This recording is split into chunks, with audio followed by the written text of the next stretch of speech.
morning, DPS-Modern Indian School. We warmly welcome you to today's podcast. I am Ashrithaa Amarlal Babu of Class 11E, and joining me is Anand Agashe of Class 12I. Rehan Jamal of Class 12E, Director of Photography Club, is capturing today's session. We are honored to have Mr. Salim Abdulla, a Qatar-based photographer and fine artist with over 15 years of experience. He has worked with institutions like Qatar Olympic Committee, Al Jazeera Children's Channel, and the Qatar Foundation. Mr. Abdullah has received prestigious awards including Nikon Middle East Winner 2014, Panasonic Middle East Honors, Al Jazeera International Film Festival recognition, and the Doha Film Institute Award. Good morning, sir. Good morning, and I would like to thank the school for honoring me in this venue. Thank you, sir. How are you feeling today, sir? I'm feeling great. This is a great opportunity to interact with you and the DPS International School here. Thank you. Can we start with our questions? Yes, please go ahead.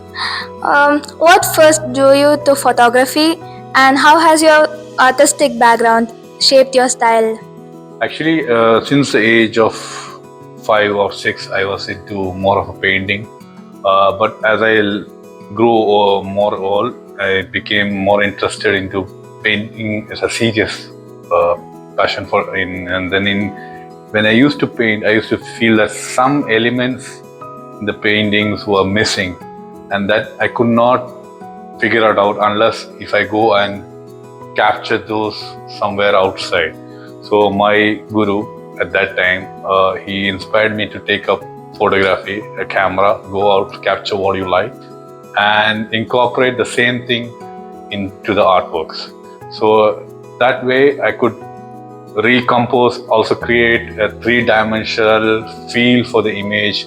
Also things that may be not prevalent now. For example, some of the cultural habitats like a coastal village, fishing scene, which we especially in Qatar, we don't get to see a lot now.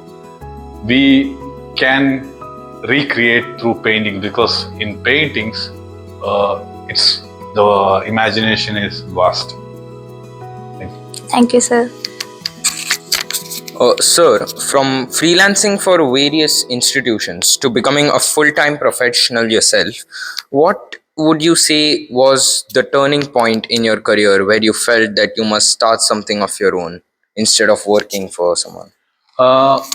Basically, when I started photography, I initially was in the era of a golden era. A golden era was like where I was in the film era. I don't know if you have seen film cameras or touched a film camera. So I was lent a film camera. I started using film cameras, and when I saw the results, output, I was really happy. But at the same time, it was an era where it started slowly entering into digital photography. In the digital photography, unlike film cameras, you get to see the result then and there. Yes. In film camera, it's like you are slicing or you're like when you capture a film, you end up processing it. The processing and the output that you may get may not turn out to be great or as expected. So it's like slicing a film which might be not useful for Indian future. But as I progressed in photography, it introduced me to take up, and then I started participating in some competitions as well. Before the competitions, I used to take part in social media platforms where you get reviews from other photographers, friends, and that induced me to progress more.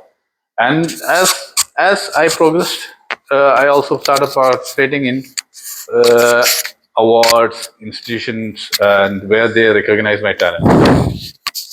Sir, a little impromptu question I'll ask off script. How much contribution to your successes or to your rise to success, I shall say more appropriately, do you think has social media contributed to? Well, social media when I used in the early 90s, we used to have Nowadays you have Instagram, you have Yes, Facebook, you have other medias. But in those days, I don't know if you guys remember that we had what's called Flickr.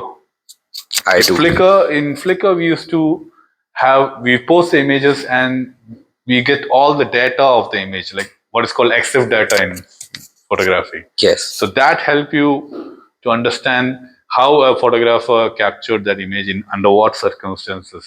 And also there were groups that where you could join in Flickr. It's like, for example, you want to join a wedding photography group. You can join the Mm-hmm. group and then interact with those photographers and that get expert knowledge. That's Oh, how we shared and gathered knowledge to improve our photography. So social media in that way. Nowadays we have social Instagram yes. where we get likes, but Mm. unfortunately, maybe sometimes you don't get that feedback. Okay. Sir, so you would say Flickr was more experience based? Yes, like Flickr was mostly focused on photography. So Soul, it was more hardcore photography. Yes. Thank you, sir. Welcome. Sir, you often say that photography is a tool for growth and interaction. Could you share how photography has helped you connect with people? Yes, like when I take photographies, um, I interact with like it's not even with people. It can be anything. It can be like a bird. It can be a scene. Like for example, this one. Like I have captured this when I went a trip to visit the Masafi water plant, which is located in Fujairah. But when I crossed a few kilometers further ahead, I found this location there, and I captured this in my camera, and then I repainted. But now you don't see this same scene; it's no longer existent in that area. So you get to interact with those people there. What happened? Like why this changes happen? Or like for example, like regarding this one, why did they adorn the houses with this much colors? Or what how or the souk waqif, where if you say for this painting, this was captured when the souk waqif, Doha souk waqif was renovated in the second year. So if you go to the same location right now, you will not see this kind of decoration. It's got totally changed. So yes, photography, painting like photography is a documentation over the period of history. Okay. Sir, do you think like painting these scenes that may change over time helps you like keep timeless memories? Yes, just like your photos, right? You have now you all of you capture digital for camera, right? So nowadays, like early 90s, we used to take the photos and used to print it. Okay, now the print we used to share with our friends, grandparents, But nowadays, unfortunately, the all the images are in a hard drive. So it's lost. It's not lost because it's not the hard drive crashed. It's lost because it's lying somewhere there. Yes, sir. Yeah. Unlike when you print. So, for example, when you print a picture on a large A0 size, the pleasure that you get out of that print, like just like pleasure of a painting. When you paint and you look at it, you feel how much input you have or efforts you have put into that painting to achieve that. Okay. Thank you, sir. Sir, you mentioned about how the new digital photos have become like a part of hard drive. We can say like a generalize them. Do you feel that the emotional depth or the philosophical connection behind a photo in the olden days has been lost nowadays? I wouldn't say that. It's how you look through your frame. Like, True, some, true. yeah. So sometimes, like, you go to a spot and then you say, and you capture that. And then some people come to say that this is not what I see in real life. It's how do you manage to capture this element in this particular area? Like for example, like here, like this bird, the bird here.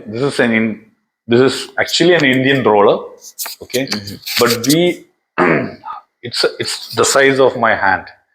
and you can't spot it more than like maybe around less than 200 meters.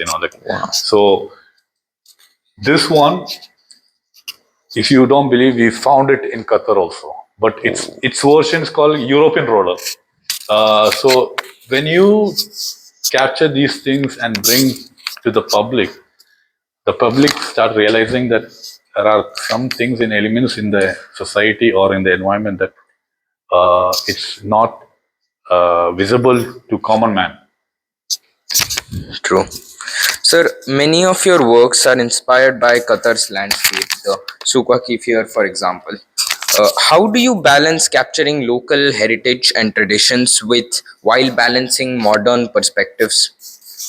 Like when you're capturing, for example, in Qatar, especially, which is a more of a conservative country, you need to make sure that you value their traditions, their customs, and their culture. So, for example, when you are in India, you capture what's like, for example, this painting. It's actually inspiration from an award-winning photo from Rajasthan. Okay, so when you capture Rajasthan, you have to show India's famous for what? India's famous for Colors, correct. colors and music, vibrancy. Yes. Here they're famous for land, sea, Deserts. deserts. So these kind of and like for example, when you capture this Souq Waqif, I mean, when you come to Doha, the first thing that anyone asks what represent Qatar is, of course, Doha Souq Waqif. Correct. Right? But today, yes, there are other elements in Qatar like the modern structure, the skyscrapers. That also we have started implementing or in our exposures. What advice would you like to give young photographers or students who want to pursue their passion as a profession? Well, like any other passion, like any other profession, you need to work hard, give dedication. Also, make sure that you get some kind of professional help to, mold your field, mold your final output. Of course, hard work pays a lot eventually, but does it mean that if you have all the like in the perspective from the perspective of a photographer, if you have all the elements or all the technologies, all the gears, does it make you a photographer, excellent photographer? No. Yeah. I know instances where you have photographers with limited resources making accumulation in the world. Like so. For example, so finally, what I would say is that finally, what I would like to say is that it's not the camera, it's a photographer. It's always composition. So, as for me, I have a camera at home. I want to learn how to do photography, but I don't know where to start. Where can I start? Usually, when you for a novice photographer, like the first thing that they take photos is the people around you, like your father, your mother, your brother, your sister. The second most thing that they capture is nature, right? So you start taking photos of whatever is available around you. Start taking in daylight, and then slowly as you progress, start taking in low lights, like night photography. Go through videos, go through articles, go for photo walks, early morning photo walks. Use the blue hour and golden hours. What is blue hour? Blue hour is the the hour that's just after the sunset. You have 15 to 20 minutes. Twilight. Yeah, twilight. You can say twilight, yeah. Where the sky is blue. And the golden hours. Golden hours, early morning. So that is the hour when the ultraviolet rays are not that harsh and gives you the correct color formation of the subjects. And then go with a group for, like as I mentioned, get their experience with other photographers, interact. And YouTubes and social medias are a very great way of improving yourself in this modern era. Yes, sir. Thank you so much for joining us, sir, and sharing your insights. I would like once again thank the school for giving me this golden opportunity, and I wish all the students here a successful career in both, not only photography as well as in other art medium, as well as in their academic career. Thank you. Thank you, sir.